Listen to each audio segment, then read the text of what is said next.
Seja muito bem-vindo a mais uma aula da Escola Bíblica Dominical da Igreja Presbiteriana do Guará 2. Você está nesse ambiente virtual e nesse ambiente nós temos nos dedicado ao estudo dos 10 mandamentos. A nossa classe de Escola Bíblica Dominical se chama Lei da Perfeita Liberdade. Você é nosso convidado para participar conosco. Essa playlist que está aí já no canal, ela tem todas as outras aulas que foram dadas, uma aula introdutória. Nós já visitamos os 5 primeiros mandamentos, hoje estamos entrando no 6º mandamento, e também tivemos 2 aulas sobre idolatria. Então eu recomendo que você assista a essas aulas, se você quiser, mas não há impedimento algum de você assistir essa aula, não é exatamente dependente das demais. Mas se você quiser ter um entendimento completo e pleno acerca desse assunto tão importante, que são os mandamentos do Senhor, você é nosso convidado para assistir. Também eu queria fazer um convite a você. Essa classe, como eu disse, é da Igreja Presbiteriana do Guará 2. Nós estamos aqui em Brasília. Vou deixar aqui nas descrições do vídeo o site da nossa igreja, para ali você ter a localização. Nossa igreja está se reunindo com todos os cuidados necessários, com toda o cuidado legal de higiene necessário nesse tempo de pandemia, mas estamos abertos, estamos funcionando, e você é nosso convidado para cultuar conosco. Como é de praxe, vamos começar nossa aula lendo as Escrituras, exatamente o texto que se encontra lá em Êxodo, capítulo 20. O texto dos 10 mandamentos, Êxodo, capítulo 20. Se você tiver uma Bíblia como essa, ou uma Bíblia no seu celular, eu te convido a abri-la para meditar, para ler junto comigo aqui esse texto. Êxodo, capítulo 20, Êxodo é o 2º livro da Bíblia, e você pode então ler. Diz assim a palavra de Deus. Então falou Deus todas essas palavras. Eu sou o Senhor teu Deus, que te tirei da terra do Egito, da casa da servidão. Não terás outros deuses diante de mim. Não farás para ti imagem de escultura, nem semelhança alguma do que há em cima nos céus, nem embaixo na terra, nem nas águas debaixo da terra. Não as adorarás, nem lhes darás culto, porque eu sou o Senhor teu Deus, Deus zeloso, que visito a iniquidade dos pais nos filhos até a 3ª e 4ª geração daqueles que me aborrecem. E faço misericórdia até 1000 gerações daqueles que me amam e guardam os meus mandamentos. Não tomarás o nome do Senhor teu Deus em vão, porque o Senhor não terá por inocente o que tomar o seu nome em vão. Lembra-te do dia de sábado para o santificar. 6 dias trabalharás e farás toda a tua obra. Mas o 7º dia é o sábado do Senhor teu Deus. Não farás nenhum trabalho, nem tu, nem teu filho, nem tua filha, nem teu servo, nem a tua serva, nem o teu animal, nem o forasteiro nas tuas portas para dentro. Porque em 6 dias fez o Senhor os céus e a terra, o mar e tudo que neles há, e ao 7º dia descansou. Por isso o Senhor abençoou o dia de sábado e o santificou. Honra teu pai e tua mãe, para que se prolonguem os teus dias na terra que o Senhor teu Deus te dá. Não matarás, não adulterarás, não furtarás, não dirás falso testemunho contra o teu próximo. Não cobiçarás a casa do teu próximo, não cobiçarás a mulher do teu próximo, nem o seu servo, nem a sua serva, nem o seu boi, nem o seu jumento, nem coisa alguma que pertença ao teu próximo. Essa é a palavra do Senhor, e que Ele mesmo nos abençoe na exposição da sua santa palavra. Como disse para vocês, hoje nós estamos entrando no 6º mandamento. Vamos fazer uma pequena revisão, bem rápida mesmo, já que foi muito conteúdo aqui para trás, 9 aulas, né? E é apenas uma pequena revisão. Vamos examinar o 6º mandamento, seu conteúdo, o que ele significa. Então, também vamos ver a relação de Jesus com o 6º mandamento, o que Jesus fala a respeito do 6º mandamento. E, finalmente, a gente vai fazer uma aplicação. Talvez você queira ficar curioso, talvez você se adiante no vídeo, mas nessa aplicação eu vou falar exatamente sobre a pena de morte, sobre o que é que a igreja reformada, de maneira geral, compreende sobre a pena de morte. Então vamos começar com essa pequena revisão. Bom, como você sabe, se você está me acompanhando já há algum tempo, você sabe que os 10 mandamentos foram entregues a Moisés em 2 tábuas. A gente convenciona dizer que essa primeira tábua era a tábua que diz respeito ao amor a Deus, ou seja, ela nos ensina a amar a Deus. Se você ler os 4 primeiros mandamentos, você vai ver que esses mandamentos eles têm como objeto o próprio Senhor Deus. E nós então visitamos esses mandamentos. Esses mandamentos falam a respeito da unicidade de Deus, eles falam a respeito de que Deus não deve ser adorado por meio de imagens. Ele também fala a respeito do nome santo de Deus e como nós portamos esse nome, é isso que significa não tomar o nome de Deus em vão. E finalmente, ele vai nos falar sobre o dia de adoração, o sábado do Senhor, o Shabá, o dia de descanso, o dia de adoração, um dia dedicado ao Senhor. Então, a gente pode olhar para essa primeira tábua dos 10 mandamentos, esses 4 primeiros mandamentos, e nós podemos examinar e ver claramente que eles falam sobre como nós devemos amar a Deus. Mas a segunda tábua, que nós já começamos na aula passada, é uma tábua que nos fala sobre o amor ao próximo. Então, se a primeira tábua nos ensina a amar a Deus, a segunda tábua nos ensina a amar o próximo. E é interessante que nós temos lá no último mandamento da primeira tábua, ou seja, aquele que nos ensina a amar a Deus, aquela tábua que nos ensina a amar a Deus, ali já há uma transição, uma pequena transição entre a primeira e a segunda tábua. Lá no 4º mandamento, quando o Senhor ordena um dia para descanso, um dia para adoração, ele estende esse mandamento a todos aqueles que estão debaixo da gestão do dono da casa. O dono da casa, o dono da propriedade, o dono do comércio, o dono da empresa, deveria observar o sábado e deveria fazer com que seus familiares e todos os empregados, e até mesmo estrangeiros que estivessem pousando ali, deveriam obedecer o sábado, deveriam ter um dia de descanso. E essa é uma transição, uma pequena transição, porque veja, os 3 primeiros mandamentos têm como objeto, por assim dizer, o Senhor, o amor ao Senhor. Mas o 4º mandamento, quanto ele tem assim esse foco de adoração e de descanso perante o Senhor nosso Deus, ele já começa a mostrar que nós precisamos nos importar com os nossos próximos. E Deus faz graciosamente, estendendo esse dia de descanso a outros que estão sob a gestão daquele Senhor. Mas é interessante que o 5º mandamento, ele começa descrevendo um amor ao próximo, mas alguém muito próximo a nós, que é um amor aos nossos pais, a honra que nós devemos aos nossos pais. Então esse 5º mandamento, ele é, de certo modo, uma ponte também entre a primeira e a segunda tábua, o 4º e o 5º mandamento. E por que isso? Porque nós aprendemos lá na aula a respeito do 5º mandamento, que esse 5º mandamento, ele inicia a tábua, ele inaugura a tábua. Assim como o primeiro mandamento, o 5º mandamento ocupa uma posição de destaque nessa segunda tábua, porque ele começa a mostrar, e vai ficar bastante claro, que se eu não consigo honrar meus pais, se eu não consigo dar a honra que meus pais merecem, jamais eu vou conseguir ter uma relação saudável com os meus próximos. As relações doentias que as pessoas se praticam, ela tem origem sim na falta de honra que elas deram lá aos seus pais. Então, um pré-requisito para que eu possa amar o próximo, para que eu possa viver como alguém produtivo e, de certa maneira, conviver com as pessoas em paz, é honrar os meus pais. E é por isso que é esse o primeiro mandamento que inaugura a segunda tábua, o mandamento do qual depende todos os outros. Assim como a primeira tábua, o primeiro mandamento é o mandamento basilar, fundamental, do qual dependem todos os outros, a segunda tábua, assim também o 5º mandamento. E é interessante que eu fiz uma lembrança de que quando nós começamos a examinar essa segunda tábua e nós começamos a observar que nós precisamos nos relacionar de maneira correta com os nossos próximos, a começar dos nossos pais, poderia surgir a pergunta: quem é o nosso próximo? Será que esse próximo, ali naquele contexto, era só a comunidade de Israel? Será que o nosso próximo é alguém da sua comunidade de fé? Quem será esse próximo a qual o texto está se referindo?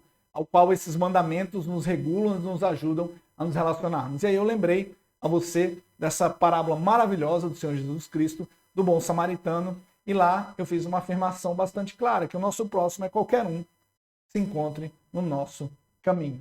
Então esses mandamentos, eles regulam essa nossa relação com esses que nós encontramos durante a nossa vida, durante o nosso caminho.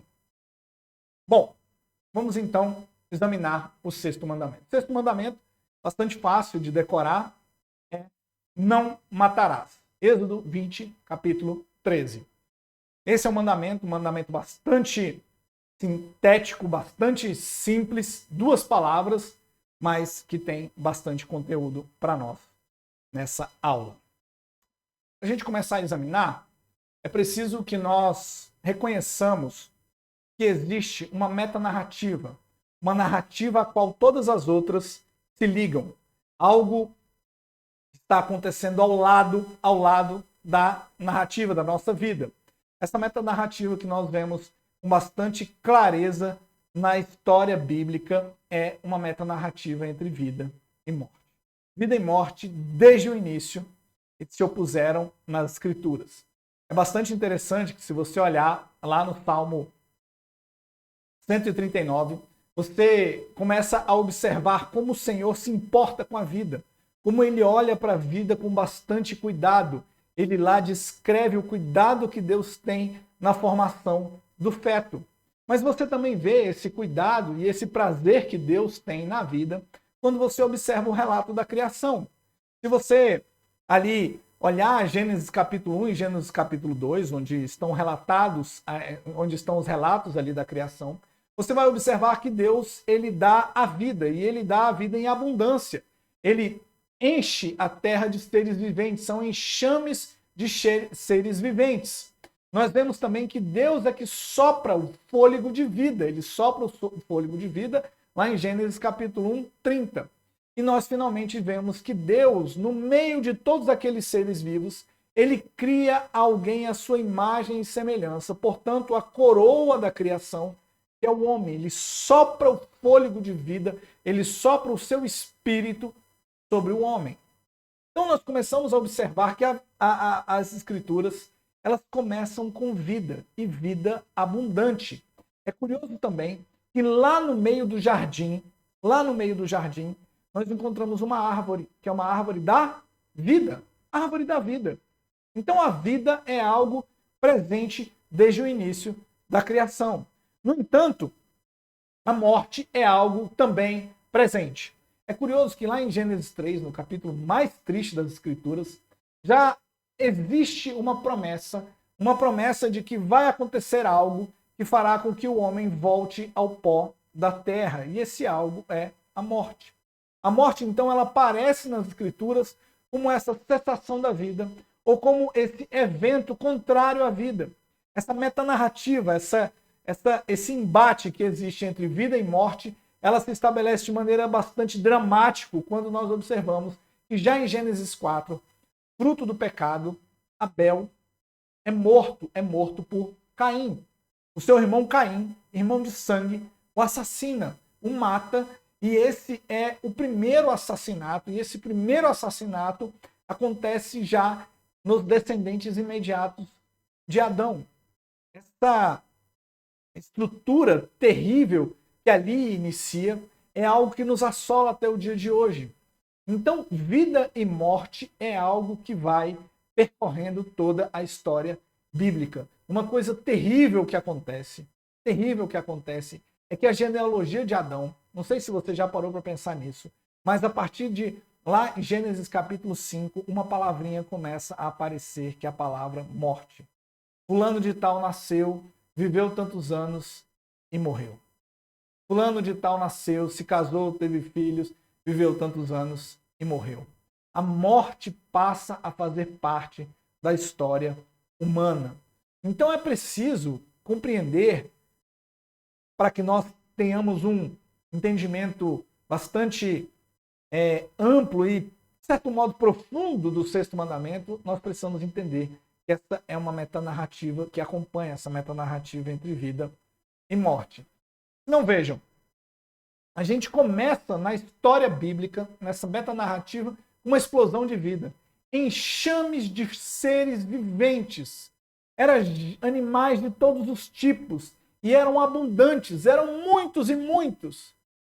Capítulo 1 de Gênesis. Mas lá no capítulo 6, o que acontece é que o Senhor, por causa da maldade humana e por causa da maldade que havia se multiplicado, já não suportava mais toda essa maldade, todo esse pecado diante de si, e Deus toma duas decisões. A primeira decisão é que Deus limitaria a idade do homem. Veja, a morte já era algo presente, mas os homens viviam muitos e muitos anos, muitos e muitos séculos. Há deles ali na descrição que vivem mais de 900 anos. Mas Deus resolve limitar a vida humana e resolve limitar a vida humana a 120 anos. Deus coloca um ponto final e ele coloca um limite na vida humana. Esse limite certamente também limitaria a maldade. Os homens viveriam menos, de modo que eles teriam menos tempo para fazer as suas maldades. Mas Deus também resolve destruir todos os animais que respiram, tudo o que há fôlego de vida, Deus resolve destruir por meio do dilúvio.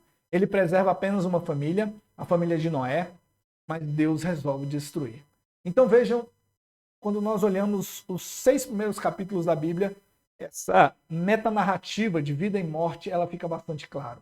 Nós começamos o relato com Deus dando uma explosão de vida na terra, enchendo a terra, e quando é no capítulo 6, por causa da maldade humana, por causa dos terríveis efeitos do pecado, Deus resolve limitar a vida humana. E finalmente, ele resolve dar cabo de todos os seres vivos, preservando apenas Noé e um casal de cada um dos animais que entraram na arca que Noé construiu. Então vejam, essa é uma metanarrativa bastante importante. Mas eu disse para vocês, agora há pouco, que Deus, no meio daquela explosão de vida, ele cria alguém especial. Ele cria um tipo de ser vivo que é todo especial. E esse ser vivo é o homem. Quando nós começamos a examinar esse mandamento, não matarás, nós precisamos entender o que é o homem. Porque esse mandamento se refere a um homem. Ele não se refere aos animais. O mandamento não proíbe que você mate animais. De modo algum. O mandamento proíbe que você mate outros semelhantes. Outros que são parecidos com você. Outros próximos. Talvez o seu animal de estimação seja mais próximo a você do que a maior parte dos seres humanos. Mas o que o texto bíblico está dizendo é que o que é proibido é a morte humana. E isso acontece fundamentalmente, o fundamento disso é que Deus resolve proteger a vida humana por causa da criação, por causa da posição especial que o homem e a mulher ocupam na criação. Eu não vou aqui adentrar, né, nas especificidades da doutrina da criação e da imagem de Deus, mas eu quero apenas relembrar você, ou trazer para você essa informação que você talvez não conheça, de que o homem, quando ele foi criado com basicamente duas funções. É dito lá no texto de Gênesis 1, 26 a 28, que o homem é feito à imagem e semelhança de Deus. E aqui não vou detalhar o que significa essa imagem e semelhança, mas duas coisas basicamente são importantes de nós lembrarmos aqui no nosso contexto. Primeiro, é que o homem ele deveria espelhar a Deus. Há uma aula aqui da nossa classe, lá sobre idolatria, eu descrevo e explico melhor o que significa esse espelhar e representar o Senhor. Mas espelhar é que o homem deveria imitar, ele deveria levar a glória de Deus por meio da multiplicação dos seus filhos, da sua espécie, a todo o mundo. Ele deveria pegar o brilho que pertence ao Senhor, a santidade que pertence ao Senhor, a glória que só pertence ao Senhor, e ele deveria ser um espelho. Ele deveria ser uma imagem disso para toda a terra. Ele deveria subjugar toda a terra e levar a glória do Senhor. Mas lá o texto bíblico também diz que ele tinha a função de um mordomo. Ele era um vice-regente, ele estava cuidando de algo que não era dele. Ele estava cuidando dessa terra, a terra pertence ao Senhor e tudo o que ela contém pertence ao Senhor. E o homem então representava ao Senhor e ele deveria cuidar de toda a criação. É interessante que Gênesis 9:6 diz assim: se alguém derramar o sangue do homem, pelo homem se derramará o seu, porque Deus fez o homem segundo a sua imagem. Gênesis 9:6 deixa bastante claro. A proibição da morte humana, ela se deve ao fato de que o homem é a imagem de Deus. Então significa dizer que essa proteção que Deus cria, esse mandamento que vincula a todo homem e a toda mulher, obviamente, é um mandamento que ele tem por fundamento o homem ser a imagem de Deus. E isso deveria preservar essa imagem, deveria preservar esses espelhos, esses representantes do Senhor nessa terra. Então, o que esse mandamento tenta coibir, e ele proíbe, é que o homem destrua a imagem de Deus. Você já parou para pensar nisso? Que aquele ser humano que você mais detesta, aquele ser humano que talvez você mais despreze, aquele ser humano que você rejeita ajudar, ele é a imagem de Deus. Em Gênesis 6, o homem continua sendo chamado de imagem de Deus. Lá em Tiago, capítulo 3, o homem também continua sendo chamado de imagem de Deus, mesmo após o pecado. É uma imagem distorcida, é uma imagem quebrada, é uma imagem parecida, como diz o pastor Vadislau Gomes, uma imagem como era o Coliseu, algo que você está vendo ali apenas ruínas, mas que guarda em si mesmo uma grande glória, assim é o homem. E então, esse homem, que é a imagem de Deus, ele não pode ser morto, ele não pode ser eliminado dessa terra, porque o que você está fazendo, ao fim e ao cabo, é dando fim à imagem de Deus. Então, o mandamento do Senhor, esse versículo bíblico, bastante importante, ele deixa bastante claro. Ele vincula, ele mostra que o homicídio, a morte é proibida, porque o ser humano guarda a imagem de Deus. Guarde com você essa informação. Esse é um fundamento importantíssimo.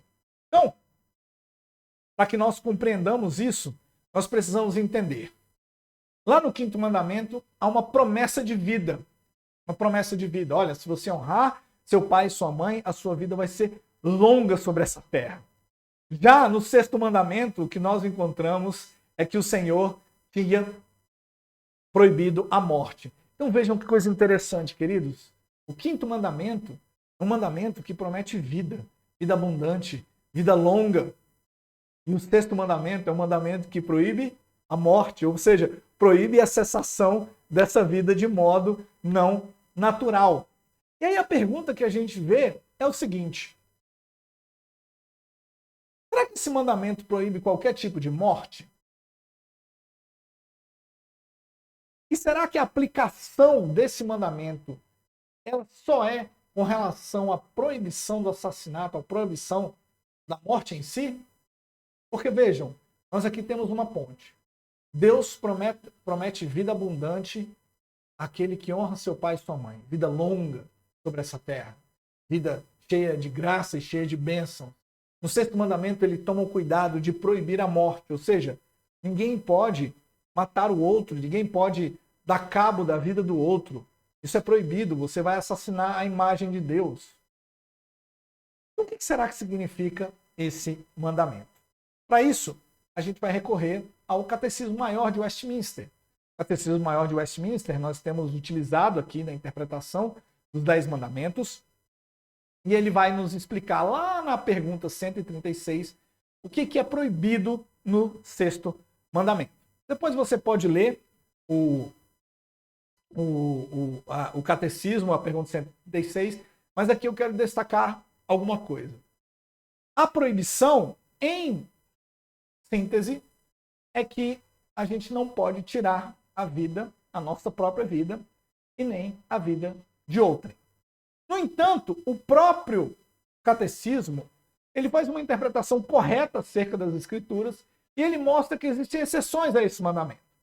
Ele coloca aqui a justiça pública, a guerra legítima e a defesa, a autodefesa necessária. São exceções. Mas aí, diante disso, a gente fica confuso. A gente fica confuso porque a gente fica sem entender. Ora, não é proibido tirar a vida de outro? Não é proibido tirar a nossa própria vida? Por que a guerra? Por que a legítima defesa? Por que a justiça pública são exceções a esse mandamento? De onde os teólogos de Westminster tiraram que existem essas exceções aqui, estão aqui descritas na pergunta 136. Vamos examinar um pouco o que significa. A gente começa a entender isso quando a gente examina a palavra que descreve o sexto mandamento. Então lá, o sexto mandamento está escrito, não matarás. Essa palavra, que eu não vou me atrever a pronunciar, ela não significa exatamente qualquer tipo de morte. Ela não significa qualquer tipo de acontecimento que leve à morte de alguém. A palavra era melhor se fosse traduzida por não assassinarás. Um texto que nos ajuda a entender bastante isso é Deuteronômio 19, 4 e 5. Diz assim: assim, aquele que entrar com seu próximo no bosque para cortar lenha e manejando com impulso o machado para cortar a árvore, o ferro saltar do cabo e atingir o seu próximo e este morrer, o tal se acolherá em uma dessas cidades, as cidades de refúgio. Então, claramente, Deuteronômio está tratando de um acidente. Está tratando de um acidente. Então, esse verbo utilizado ali em Deuteronômio 19 é um verbo que está ligado à morte, ao homicida. Ele tem uma amplitude maior, certamente, do que assassinar. Ou seja, mesmo que você mate por acidente, existe algo que você precisa fazer, você precisa fugir para uma cidade. E a gente vai ver isso. Mas ele é também menos amplo do que o próprio matar. Então, não matarás não é uma boa tradução. E por isso que existe essa confusão. A boa tradução seria não assassinarás. Mas para a gente ver como essa questão da morte da vida humana é bastante protegida, deixa eu descrever para você um pouco aqui como era esse processo ligado à morte de qualquer ser humano. Eu tirei isso dessas diversas passagens bíblicas aí, Êxodo, Números, Deuteronômio, Josué. Mas tem muitas passagens bíblicas que mostram como era regulado o homicídio. Então vamos aqui examinar. Primeiro, que existia uma figura chamada vingador de sangue. Todos os que tivessem algum familiar seu morto, seja por acidente ou seja por assassinato mesmo, eles procuravam esse vingador de sangue e esse vingador de sangue era responsável por administrar a pena àquele assassino ali. E qual era a pena? Morte. Ele mataria essa pessoa. Então o vingador de sangue saía à procura desse homicida. Bom, o que o homicida faria? O homicida tinha que fugir da cidade de refúgio. Lembra lá? Questão do machado. Se ele tivesse morto por acidente, seu amigo, a hora que ele foi dar a machadada, o ferro, o instrumento de corte saísse ali pela tangente, atingisse e matasse o seu amigo, ele deveria fugir para a cidade de refúgio, cidades que foram destinadas para isso. Lá nessa cidade, os anciãos dessa cidade, também investidos com essa finalidade, eles iam fazer um julgamento baseado nos depoimentos, nos fatos que eles iam recolher ali, e eles iam ver. Se não houve intenção, ainda que não tivesse havido intenção, o homicida precisava ficar dentro da cidade de refúgio. Ele precisava ficar dentro da cidade de refúgio. Quanto tempo? Até a morte do sumo sacerdote. Então, enquanto o sumo sacerdote ali vivesse, enquanto o sumo sacerdote estivesse vivo, era apenas um em Israel, aquele homem deveria ficar dentro da cidade de refúgio. Olha que coisa interessante. Mesmo a morte por acidente, mesmo a morte não dolosa, ela era regulada com bastante severidade. Porque ainda que ele fosse inocentado, ainda que ele não fosse considerado um homicida, ele precisava ficar na cidade de refúgio. Se ele saísse da cidade de refúgio, o vingador de sangue poderia o matar tranquilamente e ele não sofreria qualquer pena. Então, mesmo a morte por acidente, ela é regulada na Bíblia com bastante seriedade.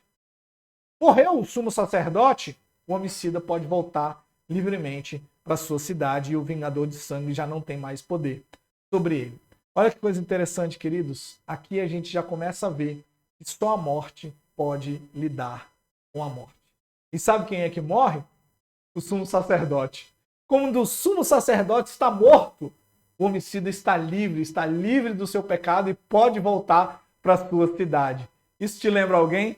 Isso te lembra algum sumo sacerdote extraordinário que morreu por nós, morreu por mim, por você e nos livrou de todos os nossos pecados? Seu Jesus Cristo é esse sumo sacerdote que por meio da sua morte nos livra dos nossos pecados e nós não precisamos mais ficar presos e subjugados em cidades de refúgio, mas nós podemos andar e viver de modo livre para o nosso Deus. Essa é uma mensagem poderosa desse sexto mandamento. Mas é interessante, queridos, que a Bíblia ela deixa algo bastante claro. A morte da imagem de Deus, a cessação da vida humana, ela é bastante séria. E ela só pode ser paga por meio da morte de outro.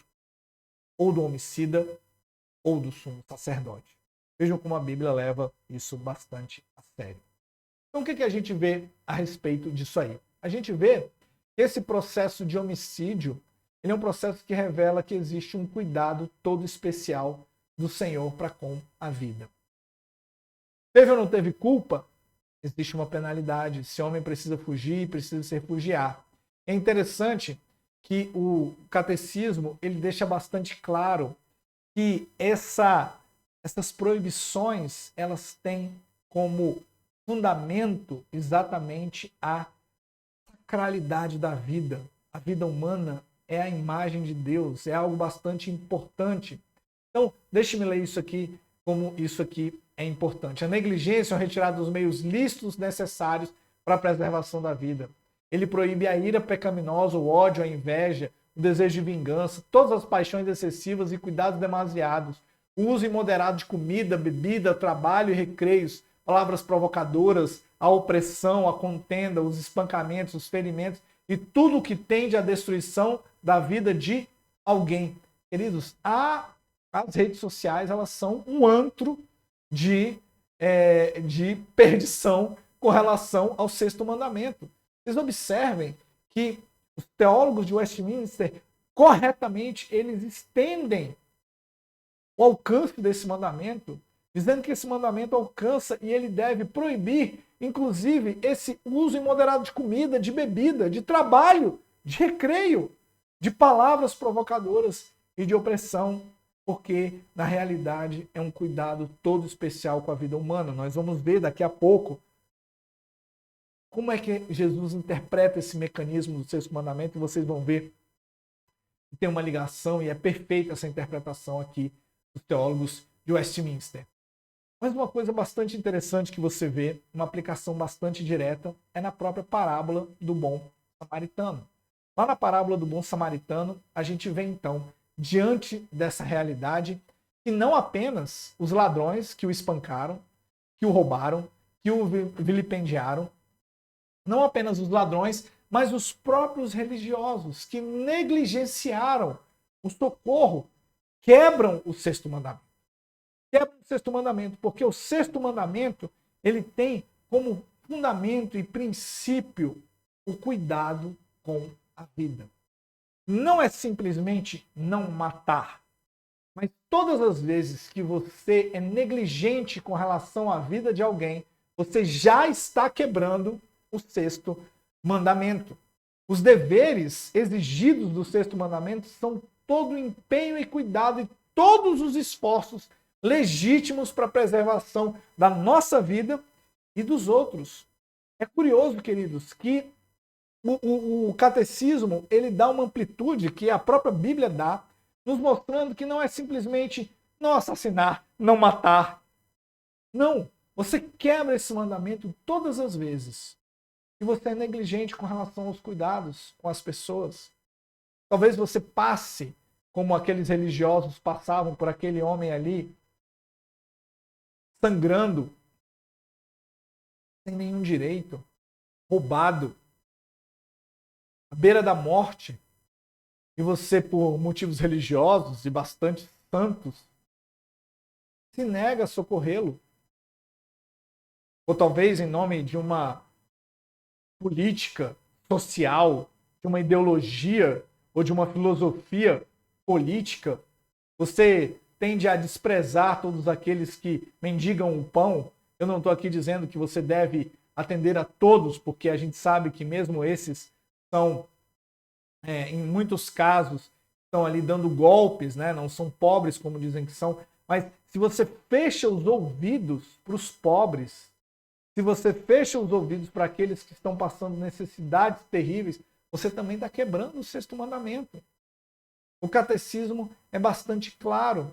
Se você também é alguém que se ira facilmente e facilmente eleva suas palavras com opressões, você também está quebrando o sexto mandamento.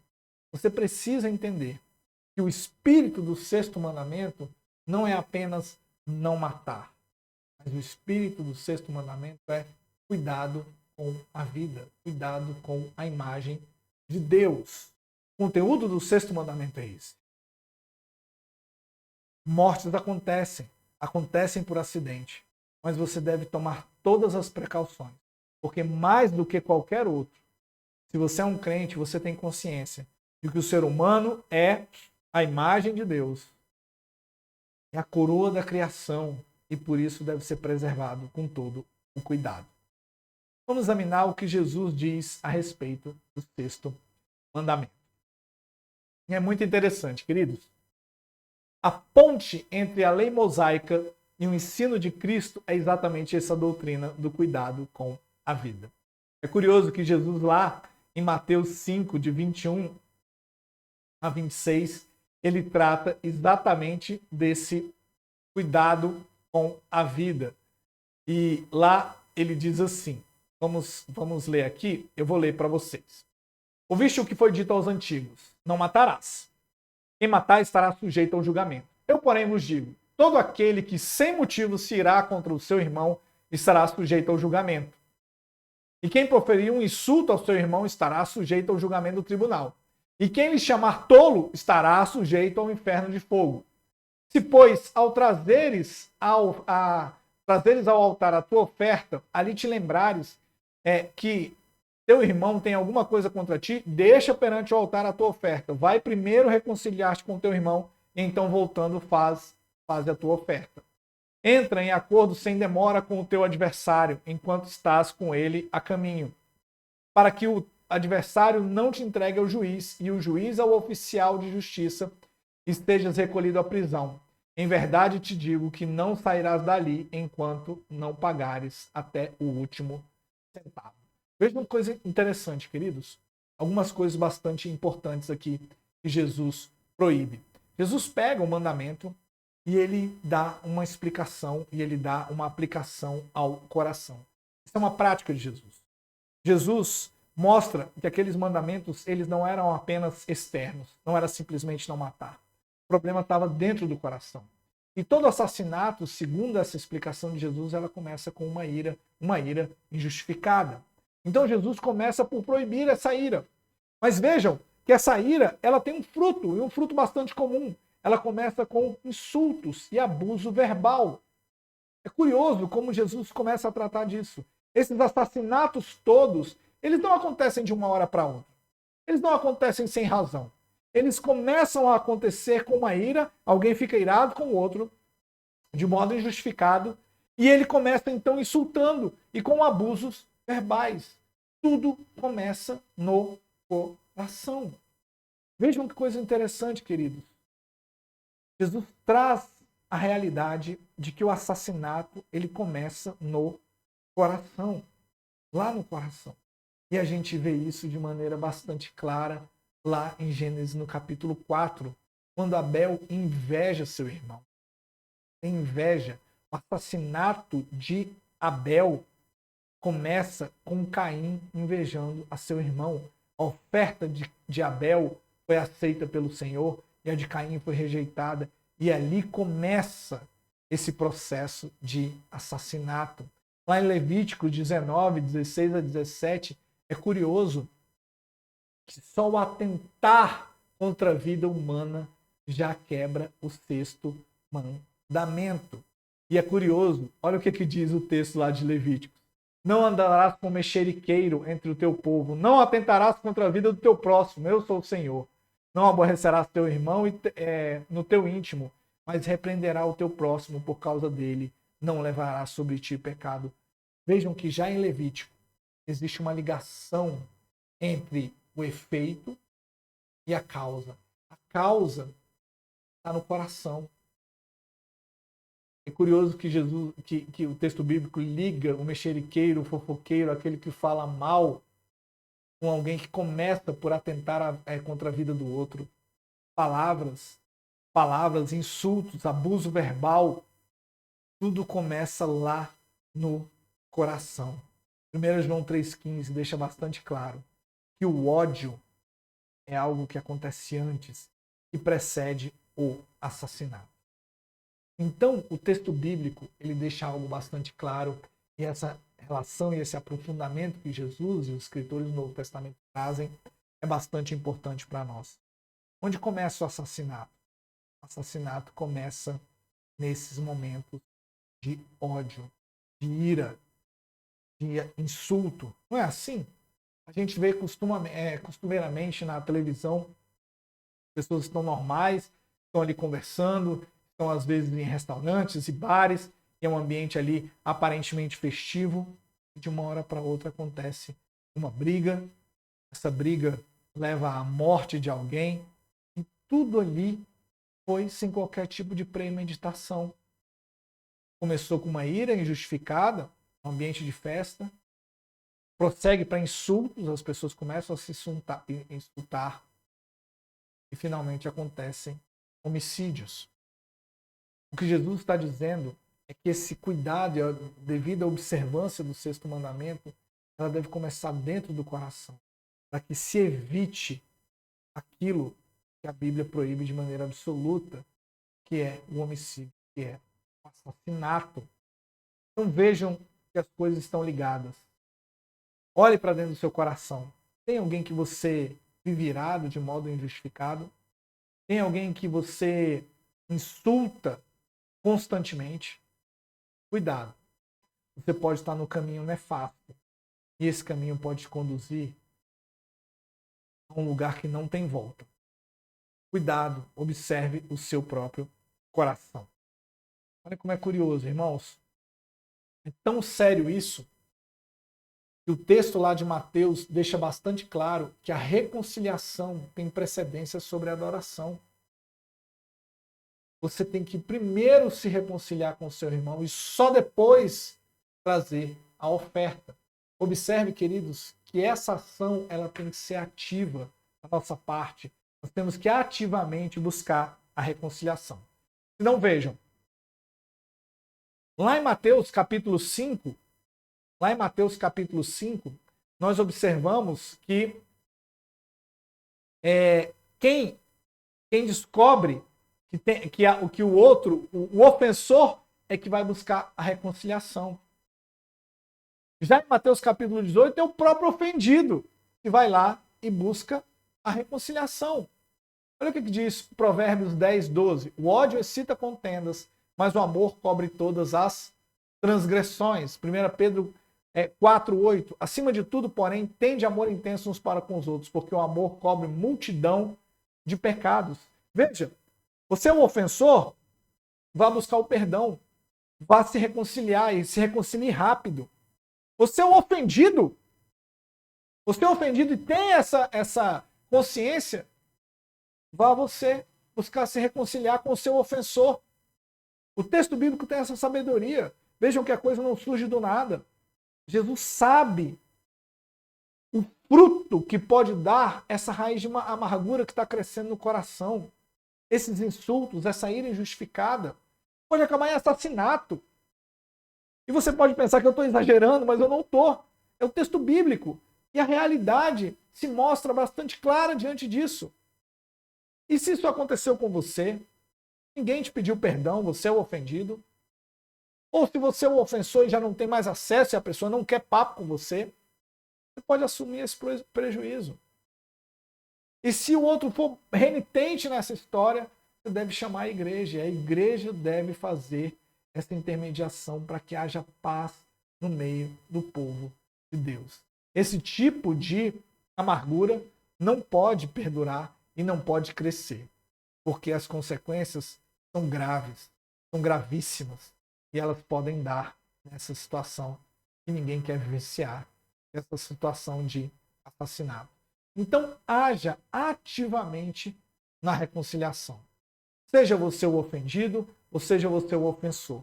faça isso rápido. Antes do domingo, antes do dia da adoração, faça rápido para que você se mantenha em paz aqui nesse mundo e seja um promotor da paz, porque esse é o sentido do sexto mandamento, ou seja, o cuidado com a vida. Lá, o catecismo, ele deixa isso bastante claro. Lá na pergunta, ele mostra que a gente precisa ter esforço legítimo para a preservação da nossa vida e do outro. A gente tem que resistir a todos os pensamentos e propósitos, subjugando todas as paixões, e a gente tem que ter longanimidade e prontidão para se reconciliar, suportando pacientemente, perdoando as injúrias, dando bem por mal. É bastante saudável e bastante bíblico o ensino do catecismo. Ou seja, o sexto mandamento ele diz respeito ao cuidado com a vida e o cuidado com o nosso coração, para que nós não caiamos na tentação de darmos lugar a essa ira, a esse ódio, a essa contenda e isso acabar em assassinato. Então vejam como esse mandamento é amplo, vejam como esse mandamento alcança diversas áreas da nossa vida. Mas lá atrás eu disse a vocês que existem exceções a esse mandamento. A guerra justa, a gente viu que a autodefesa, ou seja, se alguém entra na sua casa e tenta te assassinar, e tenta ir contra você, ou se arremete contra você na rua, obviamente você precisa se defender. E se isso for algo que leve à morte do ofensor, ou do bandido, ou daquele que vai contra você, você obviamente não está incluído, você não está pecando contra o sexto mandamento, de maneira alguma. Essas são exceções. E aí, eu quero trazer aqui como uma aplicação da aula de hoje, a própria pena de morte. Pena de morte é algo bastante difícil de tratar, e bastante difícil de tratar no ambiente cristão. A posição que eu vou colocar aqui não é a posição da Igreja Presbiteriana do Guará 2, nem tampouco da Igreja Presbiteriana do Brasil. É uma posição dos autores que pesquisei, mais especificamente do livro, desse livro aqui, Doutrina da Vida Cristã, do teólogo John Frame. E eu concordo bastante com o argumento dele. E eu acho que é um bom caminho aqui para a gente analisar a pena de morte. Irmãos, esse assunto é um assunto difícil. É um assunto bastante difícil porque, primeiro, a gente começa nessa análise a meio que fulanizar a pena de morte. O que significa? A gente começa a pensar na pena de morte em casos concretos. Em que casos a pena de morte seria aceita? A pena de morte seria aceita em estupro? A pena de morte seria aceita em latrocínio? A pena de morte seria aceita em tráfico de drogas? Em que circunstâncias? Essa é uma maneira errada da gente pensar. Outra maneira errada da gente pensar é quando a gente está no meio de uma situação em que nós somos alvos de crime. E aí a ira está grande no nosso coração. Esse sujeito devia morrer. Deveria ter uma pena de morte. Ou quando acontece um crime de grande comoção nacional. Surge, então, de novo aparece a pena de morte. Ou quando acontece de que em algum país que adota a pena de morte se descobre depois que aquele homem não era culpado do crime que o levou a essa sentença capital. Mas essa não é uma maneira inteligente de nós examinarmos a pena de morte. A gente precisa partir do seguinte princípio. A pena de morte é algo bíblico? Em que circunstâncias elas vão se aplicar? Vamos examinar. Mas é algo bíblico? A Bíblia fala sobre pena de morte? Mais do que isso, a pena de morte é uma pena justa? Ou seja, é possível nós aplicarmos a pena de morte e a pena de morte seria uma pena justa? Ou seja, ela daria, então, conta da ofensa que foi cometida por algum ser humano aos ofendidos, aos que sofreram aquela ofensa, sofreram aquele crime? Será que ela é uma pena justa? Vamos examinar lá o Velho Testamento e o Novo Testamento. Irmãos, lá no Velho Testamento, a gente encontra pelo menos 17 crimes que são punidos com pena de morte. É bem verdade que a maior parte desses crimes eram crimes que estavam ligados à posição especial de Israel como povo de Deus. Bruxaria e diversos outros crimes, diversos outros pecados que deveriam ser punidos com a pena de morte. Obviamente, ninguém mais aplica e não existe fundamento bíblico para que se aplique essa pena de morte por causa dessas questões. Outra coisa é que esses crimes, entre esses 17, muitos deles existia a possibilidade de transação, ou seja, fulano cometia determinado crime, ele seria penalizado com a morte. Mas se ele pagasse determinada quantia, ele não morreria. Então, alguns desses crimes recebem o benefício da transação, da troca dessa pena de morte por outro tipo de pena. Mas veja o que diz aqui números 35, 31 a 33. Não aceitareis resgate pela vida do homicida, que é culpado de morte, ou seja, o cara foi culpado da morte, né? Antes ele será morto. Também não aceitareis resgate por aquele que se acolher à sua cidade de refúgio para tornar a habitar na sua terra antes da morte do sumo sacerdote. Ou seja, mesmo aquele que estava lá na cidade de refúgio, ele tinha cometido homicídio culposo, mas saiu da cidade, também não tem resgate. Ele vai morrer também. Ele vai ser culpado, ele vai receber a pena de morte. Assim, não profanareis a terra em que estáis, porque o sangue profana a terra. Nenhuma expiação se fará pela terra por causa do sangue que nela for derramado, senão com o sangue daquele que a derramou. Então veja, para o homicida não existia opção. Ou era um homicídio, eu vou usar essa linguagem aqui, que não é a mesma linguagem bíblica, culposo, né? E aí sim ele tinha que ficar na cidade de refúgio até a morte do sumo sacerdote. Ou se era um homicídio doloso, ele deveria então ser morto, ele deveria ser morto, e essa era a aplicação da pena de morte. Como eu disse para vocês, a pena de morte é baseada na doutrina da imagem de Deus, e é uma ordenação, irmãos, da criação, antes mesmo da lei mosaica. Então é algo que vincula toda a criação de Deus. Então é bastante claro que a Bíblia, no Velho Testamento, ela é bastante favorável, é claríssimo que a pena de morte é uma pena justa. Alguém matou? Esse alguém que matou deve morrer. Bom, e no Novo Testamento? Primeiro que não há revogação desse mandamento. Veja que lá em Atos 25, Paulo mesmo diz o seguinte: caso, pois, tenha eu praticado algum crime digno de morte, estou pronto para morrer. Veja, o que Paulo está querendo dizer? Que se ele cometeu algum crime e tem como penalidade a pena de morte, ele está pronto para morrer. Ele não protesta contra isso, ele não levanta e não diz que não, agora a pena de morte está revogada, então não faz sentido, eu vou me insurgir contra isso. Não. Ele mesmo, contra ele, faz essa afirmação. Se eu cometi algum crime, eu estou pronto para receber essa penalidade. Bom, também a gente observa que Paulo, ele defende a autoridade da espada nas mãos do governo civil, lá em Romanos 13.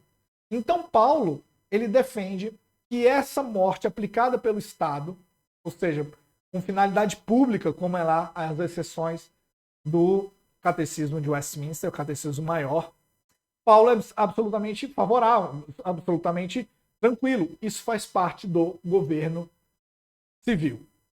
Terceira coisa, o perdão é algo como padrão individual. Então, o cristão é chamado para perdoar todos os que o têm ofendido. Ele é chamado para perdoar mesmo aqueles que cometem assassinato contra a sua própria família. O perdão é uma ordem também divina. Uma coisa não anula a outra. No entanto, esse é um padrão individual. Isso não está aplicado para o Estado de modo algum. Vejam o caso de Jesus na cruz. Senhor Jesus estava na cruz com 2 ladrões. Os 3 estavam sob a sentença de morte. O Senhor Jesus, de maneira absolutamente ilegal, porque ele não tinha cometido crime algum, morre inocentemente. E os outros 2 vão morrer. E um deles se arrepende. E o Senhor Jesus diz claramente: hoje estarás comigo no paraíso. Olha o que Jesus está dizendo. A pena de morte vai se aplicar. Houve perdão pelos pecados daquele homem, mas aquele homem vai sofrer a penalidade de morte. E às vezes toda essa celeuma acontece porque mesmo nós cristãos não nos lembramos que a morte não é um final absoluto. Então vejam, a morte como sentença, ela é o começo de algo. Ou é o começo de uma vida eterna, gloriosa e bendita com o Senhor Deus nos céus, como aconteceu com aquele arrependido na cruz ao lado de Jesus.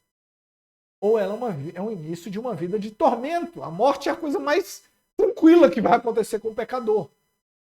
Então, não adianta nós pensarmos que a morte ela tem esse final, esse último ato. Não. A morte é o início de alguma coisa. Então, para mim, não resta dúvida de que a Bíblia ela é pró, sim, tranquilamente, a sentença de morte. Pró no sentido de que, se nós examinarmos a Escritura ela não dá nenhum tipo de sinal de que a pena de morte foi abolida ou de que a pena de morte não seria não teria sua aplicação de maneira justa. Bom, agora existem algumas objeções a isso. A primeira objeção é que os países com pena de morte têm tantos assassinatos quanto os que não têm. Isso é difícil de mensurar. Não é difícil de mensurar, a gente consegue ver. Singapura é uma exceção a isso que se diz, uma das exceções. Mas o que leva aos assassinatos, ou a redução de crime, não é apenas a aplicação de um único tipo de sentença, ou de um único tipo de penalidade. Isso não seria razão para que você abolisse ou para que você implementasse a pena de morte. A justiça humana é falha, é verdade. A justiça humana é falha. Mas ela é falha também com relação à prisão. Você imagina que acontece, às vezes, do cara estar preso 5 anos e vem... Não, ele é inocente. 5 anos num presídio, eu não sei quanto que o Estado poderia pagar para poder ressarcir o mal que ele praticou contra o ser humano. E é interessante que surgem argumentos a partir então da ciência, das análises de DNA, de que, olha, tal crime não foi cometido por aquele fulano, aquele cara morreu e isso não aconteceu. Ora, se nós temos hoje acesso a esses exames laboratoriais que trazem mais certeza, que o apliquemos, e é motivo dos cristãos se embrenharem nessa atividade. Se a pena de morte está sendo aplicada à torta e à direita, sem um justo julgamento, sem que todos os outros princípios bíblicos sejam observados, nós precisamos lutar para que a justiça seja feita. Nós precisamos buscar a justiça em todos esses casos. Ser favorável à pena de morte não significa aplicá-la à torta e à direita da maneira com que os homens querem. Nós sabemos que a justiça humana é falha, mas nós não podemos nos esquecer que a pena de morte ela obedece o princípio bíblico de que matou, você deve morrer. Você é um homicida.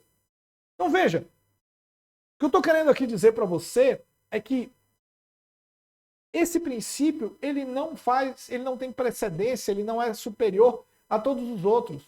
Nós precisamos, por exemplo, buscar sim a justiça. Nós precisamos sim buscar uma vida mais digna para as pessoas, porque isso faz parte da observância do 6º mandamento. Se a criminalidade é um reflexo de uma sociedade injusta, eu não concordo com isso, mas se as pessoas se envolvem em crimes mais em áreas pobres, nós precisamos buscar, sim, uma melhora da vida dessas pessoas. E devemos buscar isso não por causa de ideologia A ou B, mas nós devemos buscar isso porque quem está ali é a imagem de Deus. Não é possível que a imagem de Deus viva no meio de esgotos. Não é possível que a imagem de Deus viva sem ter o que comer. Não é possível que a imagem de Deus viva no meio da criminalidade. Então, tudo isso é abarcado pela observância do 6º mandamento e também a aplicação da pena de morte. Então, o que fica aqui no final, que eu particularmente, embasado em muitos outros teólogos, eu compreendo que a pena de morte é uma pena justa que deve ser aplicada. Em que circunstâncias ela deve ser aplicada? A Bíblia parece dar a entender que é no caso de homicídio. Matou, deve morrer. E aí, como isso vai ser feito, como a justiça vai ser feita, se a justiça vai observar de modo mais criterioso, se a justiça vai buscar mais recursos, tudo isso é papel dos cristãos de se levantarem contra isso, mas também é papel dos cristãos entenderem que as Escrituras deixam claro, no meu modo de ver, que a pena de morte é algo que deve ser aplicado e deve ser aplicado nas circunstâncias de maneira justa, mas deve ser aplicado. Ok? Quero agradecer a sua audiência e eu peço a você que você ore por essa classe, por esses estudos. Eu fiquei aí durante um mês sem postar, por atividades laborais infinitas que eu me envolvi, mas também algumas dificuldades relacionadas à própria gravação desses vídeos. Peço que você ore por mim, para que Deus me fortaleça, para que eu possa concluir aí essa empreitada, né, de visitar os 10 mandamentos. Espalhe essas aulas se você achar interessante. Mostre para as pessoas, envie para os seus amigos. Faça a palavra de Deus chegar até eles. Aguardo você na próxima aula. Que Deus abençoe a você, a sua casa e te livre de todo mal. Amém.